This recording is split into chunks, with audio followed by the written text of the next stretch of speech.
అవును sir. Okay.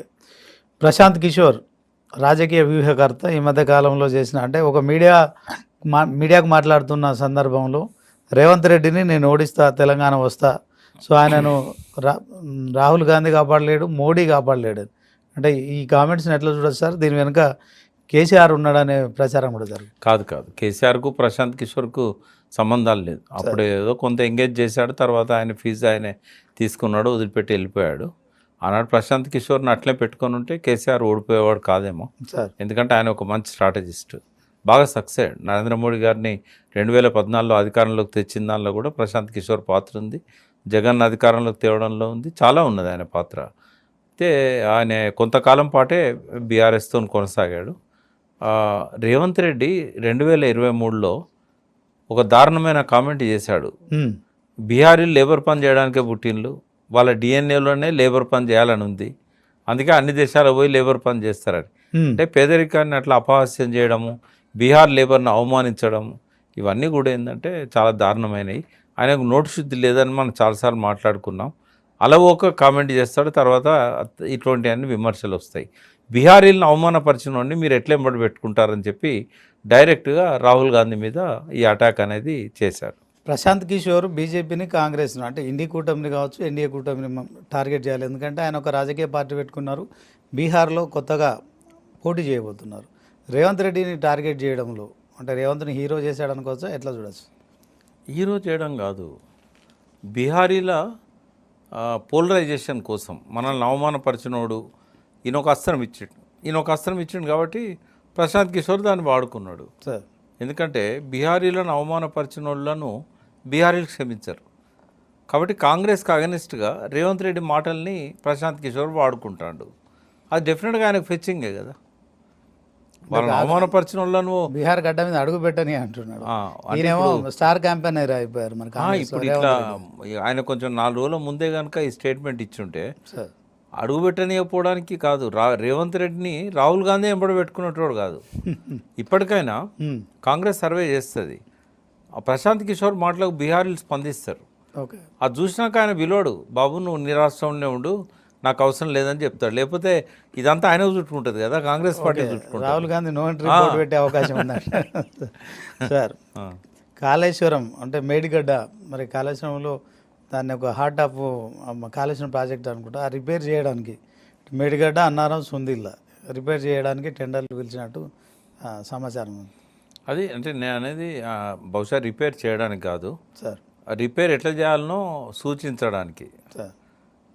Interest ఉన్న వాళ్ళు పార్టిసిపేట్ చేయవచ్చు అని చెప్పారు.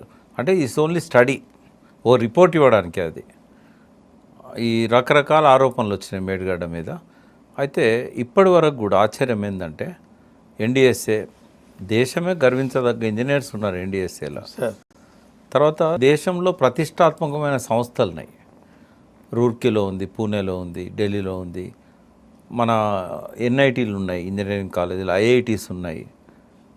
వీళ్ళందరినీ కాదని ఓ ప్రైవేట్ కాంట్రాక్టర్లను మీరు బిడ్డింగ్ చేయండి, మీరు పార్టిసిపేట్ చేయండి అనడం ఏందన్నట్టు. అది ఇప్పుడు నీకు ఒకవేళ ఇండియాలో ఉన్న వాళ్ళు, అంత నైపుణ్యం ఉన్న వాళ్ళు నీ గవర్నమెంట్లో లేరు అనుకో, డ్యాములు కట్టిన వాళ్ళల్లో, కూలగొట్టిన వాళ్ళల్లో చైనా ఉంది, అమెరికా ఉంది, నువ్వు అక్కడి నుంచి పిలవచ్చు కదా, అపాయింట్ చేయవచ్చు కదా.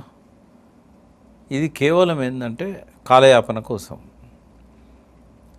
ఇప్పుడు అందులో ఇంకా 2 బ్యారేజీలను చేర్చాల్సిన అవసరం ఏముంది? మేడిగడ్డతో పాటు ప్రమాదం జరిగింది మేడిగడ్డకు.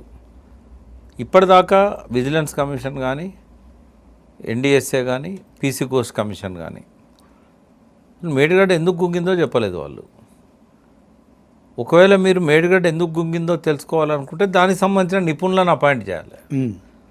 ఈ కాంట్రాక్టర్లు వచ్చి ఏం చేస్తారు? బిడ్డింగ్ ఇచ్చి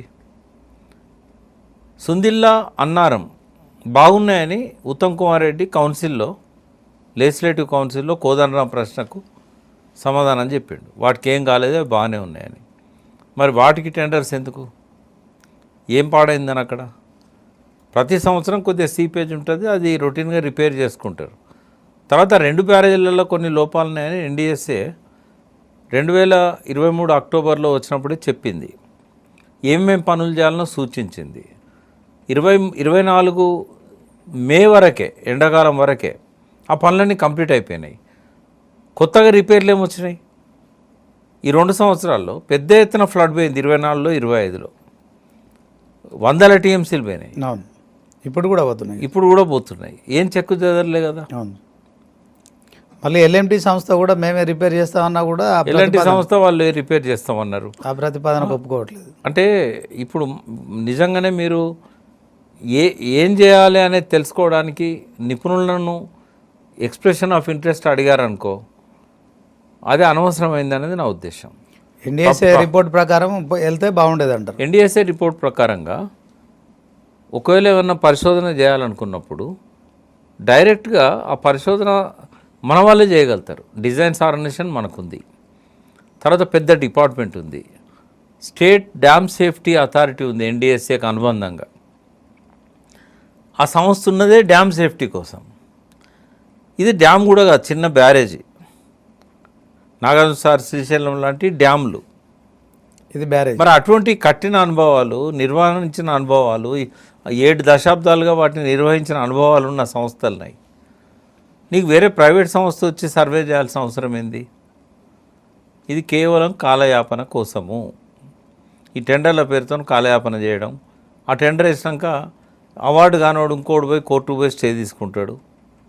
ఇదంతా దేనికంటే పోలవరం అనేది పూర్తయ్యేదాకా మేడిగడ్డను రిపేర్ చేయరు, అన్నారం సుందిలలో నీళ్లు నింపరు.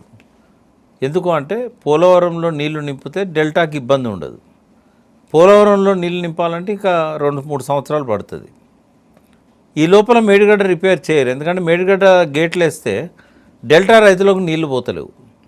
2019 నుంచి 23 దాకా వాళ్ళు సఫర్ అయినలు. రబీ పంటలకు అసలే నీళ్ళు పోతలేవు, ఖరీఫ్ నాట్లకు నీళ్ళు పోతలేవు. ఎందుకంటే గోదావరిలో వరద వచ్చేది జూలై తర్వాత, ఆగస్టు, సెప్టెంబర్, అక్టోబర్, నవంబర్. వాళ్ళకు నీళ్లు కావాల్సినవి జూలైలో నాట్లు వేసుకోవడానికి. తర్వాత డిసెంబర్ తర్వాత రెండో పంటకు నీళ్ళు కావాలి. ఎక్కడ నీళ్ళు అక్కడ మనం ఆపుకుంటున్నాం. మేడిగడ్డ దగ్గర, తర్వాత సమ్మక్క బ్యారేజ్ దగ్గర ఆపుకొని ఆ నీళ్ళను మనం దేవాదులకు ఇస్తున్నాం. సీతారాం ఇంకా పూర్తి కాలే, అది కూడా అయితే ఒక చుక్క నీళ్ళు పోవు. శబరి కొద్దిగానే వస్తాయి. సీలేర్ల హైడ్రో ఎలక్ట్రికల్ పవర్ ప్రాజెక్టు వాళ్ళు ఏదో కొద్దిగా వదిలేస్తారు. ఆ నీళ్ళు ఒక 2 లక్షల ఎకరాలకు కూడా సరిపోవు. మరి 13 లక్షల ఎకరాల్లో నాట్లు వేసుకుంటాను ఖరీఫ్లో. నాట్లకి ఎక్కడి నుంచి వస్తాయి? స్టోరేజ్ లేదు వాళ్ళకి. అర్ధర్ కాటన్ కట్టినప్పుడు స్టోరేజ్ పెట్టలే, అప్పుడు ఆ టెక్నాలజీ లేదు. మరి ఇప్పుడు ఇవాళ స్టోరేజ్ ఎక్కడి నుంచి వాళ్ళకి నీళ్ళు కావాలి? మేడిగడ్డ అనేది లేకుండా అయితే ప్రాణహిత నుంచి నీళ్ళు పోతూ ఉంటాయి. మనం ఎంత ఆపుకున్నా సమ్మక్క దగ్గర 5-6 టీఎంసీలే ఆపుకోగలుగుతాం. కాబట్టి ఆ